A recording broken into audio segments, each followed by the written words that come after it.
Hello everyone, today we are going to discuss a small clinical that is reperfusion injury and deoxymyoglobin उसे कैसे prevent करता है. It is one of the lesser known facts. ठीक है, सबसे पहले I am going to speak some things कि आपको बेसिक आइडिया हो जाए. तो बेसिकली मायोग्लोबिन हम जानते हैं कि it is a haem protein present in skeletal muscles and heart. And haem protein का मतलब ये है कि haem protein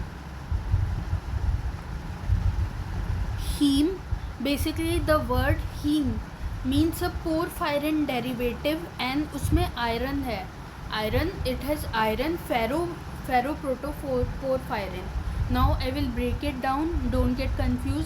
basically a porphyrin is a cyclic compound. It is formed by the fusion of 4 pyrrole rings. अब pyrrole rings देख सकते हैं कि heterogeneous cyclic compound जैसे कि आपको दिख रहा है. This is a single pyrrole ring. जब ऐसी pyrrole rings 4 pyrrole rings are linked by methynyl bridges तो मतलब एक पोरफायरिन कंपाउंड बनता है. अब this is about the clinical, so let's not get much into structure. ठीक है, तो porphyrin is fusion of 4 pyrrole rings, fusion of 4 such rings, and this compound is pyrrole and linked by methynyl bridges. अब basically क्या है कि myoglobin is a single polypeptide. ठीक, and ये haemoglobin से ऐसा अलग है कि मतलब हीमोग्लोबिन इज़ अ टेट्रामर. इसमें 4 पॉलीपेप्टाइड चेन्स होती है. Like if it's foetal haemoglobin तो alpha 2 gamma 2 chains, and adult haemoglobin alpha 2 beta 2 chains. So but in myoglobin एक ही, it's a single polypeptide. And oxymyoglobin का रोल तो इस ऑक्सीमायोग्लोबिन का रोल ऑक्सीजन स्टोर करना है, लाइक ऑक्सीजन स्टोर करना है स्केलेटल मसल्स. बट क्या जैसे कि डीऑक्सीजनेटेड फॉर्म का भी कोई रोल है हमारी बॉडी में. Deoxymyoglobin means the myoglobin that is not bind through the oxygen yet. तो मतलब जब ये आयरन होता है द सेंटर आयरन, तो ये iron is connected to 4 pyrrole rings. It's a haem protein, right. 4 pyrrole rings, यहाँ पे pyrrole rings होएगी. बट इस आयरन का कोऑर्डिनेशन नंबर इज़ एक्चुअली 6. इसका मतलब कि it can form 2 more bonds, the 5th bond and the 6th bond. Okay, तो means इसमें से जो 5th कोऑर्डिनेशन साइट है एंड 6th कोऑर्डिनेशन साइट, 2 और कोऑर्डिनेशन साइट्स होंगी, means where it can form the bond. 4 तो इसने पायरोल के नाइट्रोजन के साथ बना लिया है. तो the 5th one is with the histidine residue of the globin molecule. Like it's with histidine residue of the chain. तो मतलब मायोग्लोबिन, द ग्लोबिन कंपोनेंट, उसके हिस्टिडिन रेसिड्यू के साथ. ये ऐसे ही simply I am telling, but main जो हमारा रोल है वो ये है कि 6th कोऑर्डिनेशन साइट, ये iron 6th coordination site, this is the one that is O2 binding. If it's occupied तो it's oxymyoglobin, and if it is not occupied that it is deoxymyoglobin, जो अभी actual में हमारा compound है जिसके बारे में हमें बात करनी है कि how it prevents reperfusion injury. अब रीपरफ्यूजन इंजरी पे आते हैं. ठीक, वेरी बेसिक स्ट्रक्चर जो इसमें नीडेड है वही बताया अभी तक पॉइंट्स. इफ़ अगर किसी को और पॉइंट्स जानने हैं they can read the chapter. ठीक है, means they can read more. तो थोड़ा सा रिकैप यही है कि haem protein, fusion of 4 pyrrole rings by methenyl bridges, nitrogen की 6th coordination site and 6th iron की 6th coordination site, and 6th पे ऑक्सीजन कैन बाइंड और इट कैन नॉट बाइंड. और एक और पॉइंट, ये binding of oxygen will occur when this iron is in Fe+2 state. Fe+3 state में कोई binding नहीं होती है. ठीक, तो 6th कोऑर्डिनेशन साइट पे. अब now let's talk the main point, reperfusion injury. Basically जैसे कि कोई आर्टरी है, मान लीजिए एक आर्टरी है एंड इट इज़ ब्लॉक्ड, ठीक, like in the case of coronary artery disease और समथिंग, इट इज़ ब्लॉक्ड, ठीक, या there is a clot formation हो गया,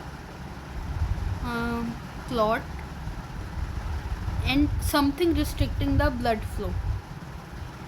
सो बेसिकली जब हमने इन्हें दिए clot busters, like we are doing the process to remove this clot from here and like blood thinning agents हमने दिए एंड लाइक हमने बेसिकली क्लॉट बस्टर्स की थेरेपी शुरू कर दी ताकि रीस्टार्ट हो यहाँ पे ब्लड फ्लो प्रॉपर और मेंटेन होए। तो रीपरफ्यूजन इंजरी इस टाइम पे अकर होती है and basically we are doing a good thing. लोगों को लगता है कि तो इंजरी क्यों हो रही है एंड इस इंजरी को बॉडी प्रिवेंट कैसे करती है। जैसे कि आप खुद सोचिए, पहले the blood flow was restricted, एकदम से we are doing the therapy to remove this restrictions, तो वॉल पे कितना स्ट्रेच आएगा एंड लाइक वॉल डैमेज, क्या वो एकदम वहाँ पे प्रेशर वॉल्यूम के डायनामिक्स चेंज होंगे। सो बेसिकली इंजरी के चांसेस है ना वहाँ पे। हम सब ने एक प्रोसेस पढ़ी है ईटीसी, तो ईटीसी में फाइनल इलेक्ट्रॉन एक्सेप्टर क्या था, oxygen.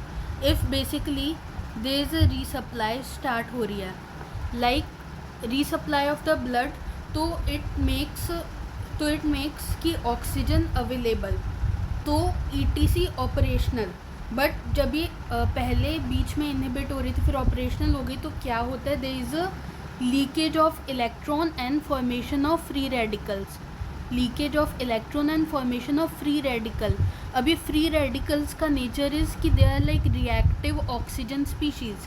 A free radical is which has one pair of electron, unpaired electron, तो मीन्स दे काफ़ी रिएक्टिव होते हैं, they have an attacking nature and generally prescribe करते हैं कि एंटीऑक्सीडेंट्स ले स्किन में होंगे तो स्किन में एजिंग के सिम्टम्स लाएंगे। तो मतलब these antioxidants are damaging to us and it is one of the reason कि मतलब जिसकी वजह से इंजरी हो रही है।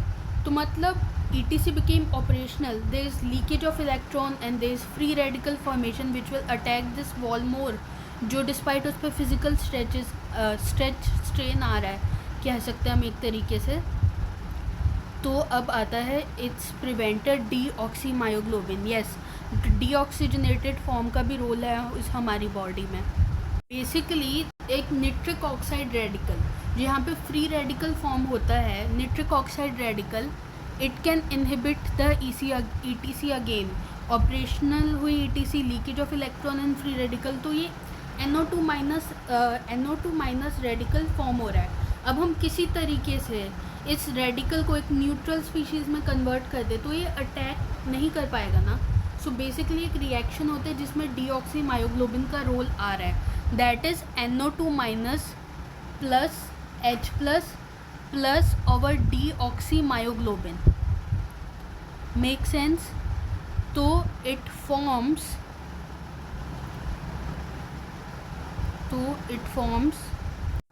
NO plus OH minus plus met myoglobin.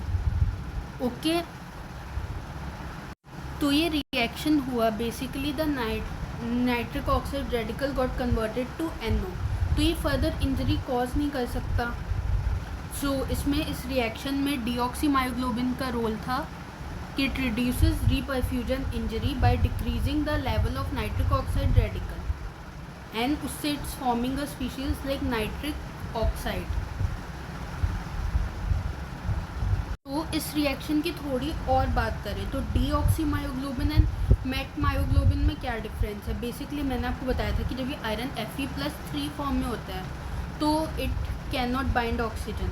तो बेसिकली इसमें ऐसा क्या हुआ है, जो डीऑक्सीमायोग्लोबिन है इस पे 6th कोऑर्डिनेशन साइड पे ऑक्सीजन नहीं है, इट्स डीऑक्सीजनेटेड अनऑक्यूपाइड, बट फिर भी इसका आयरन Fe+2 फॉर्म में था।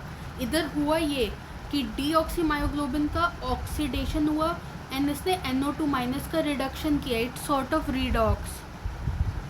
तो डीऑक्सीमायोग्लोबिन में Fe+2 फॉर्म से Fe+3 फॉर्म से मेट मायोग्लोबिन फॉर्म हो गया। एंड जो नाइट्रिक ऑक्साइड, सोचिए कि एक फ्री रेडिकल था, तो free radical was a damaging species. तो हुआ ये कि जो डैमेजिंग स्पीशीज़ थी उन्होंने इसे एक यूज़फुल स्पीशीज़ में कन्वर्ट कर लिया हमारे लिए इस पर्टिकुलर कंडीशन में। Like nitric oxide nitric oxide हमने पढ़ा है फिजियो में, इट्स पोटेंट वैसोडाइलेटर। तो यहाँ पे ये वैसोडाइलेटिंग एक्शन भी अपना कर देगा। तो मतलब जो ब्लॉकेज थी हमारे, इट्स फर्दर असिस्टेड कि वो ब्लॉकेज क्लियर हुए, वेसल वॉल एक्सपेंड हुए एंड उस पर जो इनिशियल स्ट्रेन आ रहा था वो कम हुए। All of this will lead to reduction of reperfusion injury. And like देखे तो कि इन केस ऑक्सीजन नहीं मिल रही थी, ब्लड सप्लाई वॉज रिस्ट्रिक्टेड, तो there was an acidic environment हो रहा था, क्योंकि cells will start to respire anaerobically lactic acid accumulation. तो एक तरह से OH-, ये जो स्पीशीज़ बन रहे will also have further neutralising actions. हालांकि वो acid based buffer was not our main motto. Our main motto was कि फ्री रेडिकल से बेसिकली फ्री रेडिकल था वो बेसिकली रीपरफ्यूजन इंजरी डीऑक्सीमायोग्लोबिन ने कैसे प्रिवेंट की। Okay, thank you. I hope कि आप लोगों ने सीखा है। Bye, keep learning.